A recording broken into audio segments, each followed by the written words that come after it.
Now, in the second section of our lecture, we will talk about the different inflammations that can affect the external auditory canal. In this, we will talk about the infective group, reactive group, and then the furuncle and diffuse otitis externa. First, the inflammations of ear canal. What are the different infective groups that can involve the external ear? So it is further subdivided into bacterial groups, fungal group, and the viral groups. In the bacterial infections or inflammations of the ear canal, usually patient has localized otitis externa. And this localized otitis externa is in the form of furuncles. Then it can be diffuse otitis externa and also malignant otitis externa.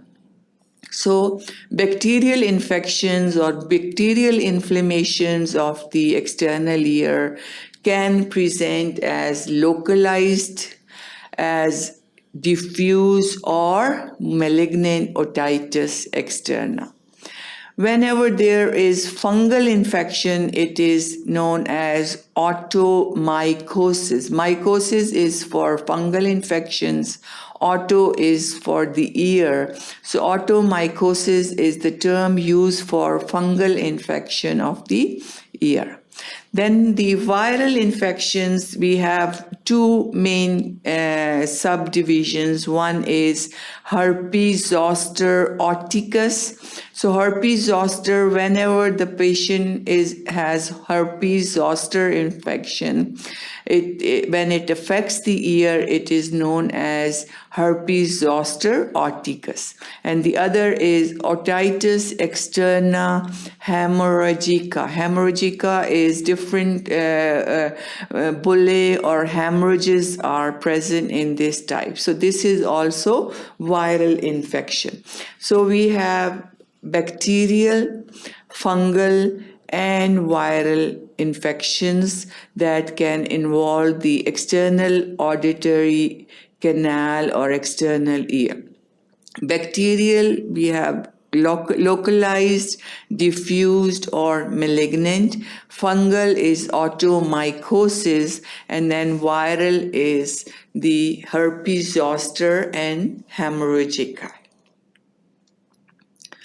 Then another is reactive group.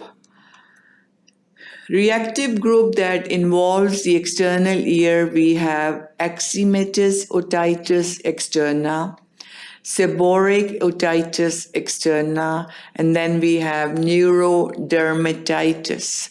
All these are under the reactive group. All these are mainly the patient present with itching, and there are skin changes, there is dryness of the skin, there is very bad pruritus, and there are rashes present in this reactive group. Then other reactive group is the furuncle. Furuncle, if you see in this diagram, this is the furuncle present. Furuncle is localized acute otitis externa. Localized externa. Here it's localized rounded swelling furuncle, and it's labeled as localized acute otitis externa. Then it is mainly caused by staphylococcal infection of the hair follicle. So whenever the hair follicle is infected by the Staphylococcus aureus, usually it leads to furuncle formation. There is severe pain and tenderness which are out of proportion to the size of the furuncle. So furuncle is Localized otitis externa. It is mainly caused by staphylococcus infection of the hair follicle, and usually it is present at the root of the hair, at the base of the hair follicle, and it is very, very painful, and the pain is more as compared to the size of the furuncle. Then there diffuse otitis externa. Here it is not localized. If you see, it's the diffuse otitis externa. It involves all the external auditory canal. Margins are all red, inflamed, and there is also ear discharge present. So when the ear is examined, there is diffuse swelling, redness, and there is discharge present also. So it's diffuse otitis externa. Diffuse inflammation of meatal skin, external auditory meatus, and may spread to involve the pinna and epidermal layer of tympanic membrane. Causes is usually due to trauma of the external auditory meatus, or it may be due to invasion by pathogenic organism. So we said localized was formation of furuncle, and it was mainly due to infection of the hair follicle by Staphylococcus aureus or staphylococcal bacteria. And then when we talk about the diffuse as compared to localized, it diffusely involved the skin of the external auditory meatus, and there's also involvement of the pinna or the auricle, and it may extend to the tympanic membrane. So it's diffuse, and it involves all these structures, and there is, when examined, there is redness, swelling, and there is also ear discharge. And mainly it is due to trauma or injury or any pathogenic organism that can invade the external auditory meatus. Then trauma. How the trauma involves the external ear. The trauma can be from scratching the ear canal with hairpins or matchsticks, unskilled instrumentation to remove foreign bodies, or vigorous cleaning of the ear after a swim. All these are very, very common factors that can cause trauma of the external ear.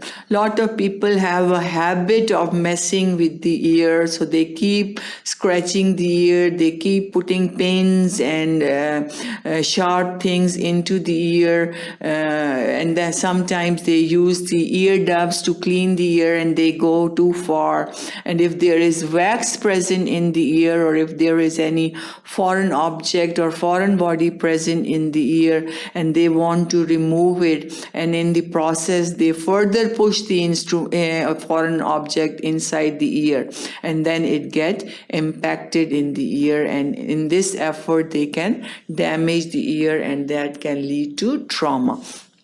So this is, you can see, it's the perforation in the tympanic membrane. So trauma and mishandling of the ear can lead to perforation of the tympanic membrane, and there is pussy discharge from the ear, and sometimes there is blood discharge from the ear as a result of infections of the ear. So trauma can be due to scratching of the ear canal and due to mishandling. Organisms responsible for infections is Staphylococcus aureus, very common organism that can lead to infections. Then we have Pseudomonas pyocinius, Bacillus proteus, and E. coli. All these are very common organisms that can lead to trauma or perforation of the tympanic membrane. Then acute phase. In the acute phase, what happens? There is hot burning sensation in the ear, followed by pain which is aggravated by jaw movement. So acute phase following after the injury is there is burning sensation and pain. In the chronic phase, there is irritation and strong desire to itch. So, and then once there is strong desire to itch, again, patients start pinning or scratching the ear with the different instruments or different things that can further damage the ear. So, this is very, it's important that any foreign object and any impacted wax should be properly cared by the doctor, and they should not be mishandled. That can lead to trauma, and that can cause severe pain in the ear, itching, and sometimes discharge, which is pussy or can be bloody discharge. Then the treatment is in the acute phase, we have ear toilet, medicated wicks, antibiotics can be used if there is infection or pus discharge. Analgesics for the pain. Analgesics are used if there is bad pain, then to give a relief, and analgesics should be prescribed. And then in the chronic phase, there is a reduction of meatal swelling so that ear toilet can be effectively done. If there is a chronic phase, usually there is swelling present. So in order to make the ear toilet and these things to use medicated wicks effective, the swelling should be reduced first. And alleviation of itching so that scratching is stopped and further recurrence is controlled. So again, very important, itching should be treated, and this is usually by use of antibiotics once it heals. Sometimes different ear drops can be used, antihistamines can be tried. So all these can be tried to reduce the itching and to reduce the scratching. So that was all about the trauma of the ear and how it can be treated. Thank you for watching sqadia.com.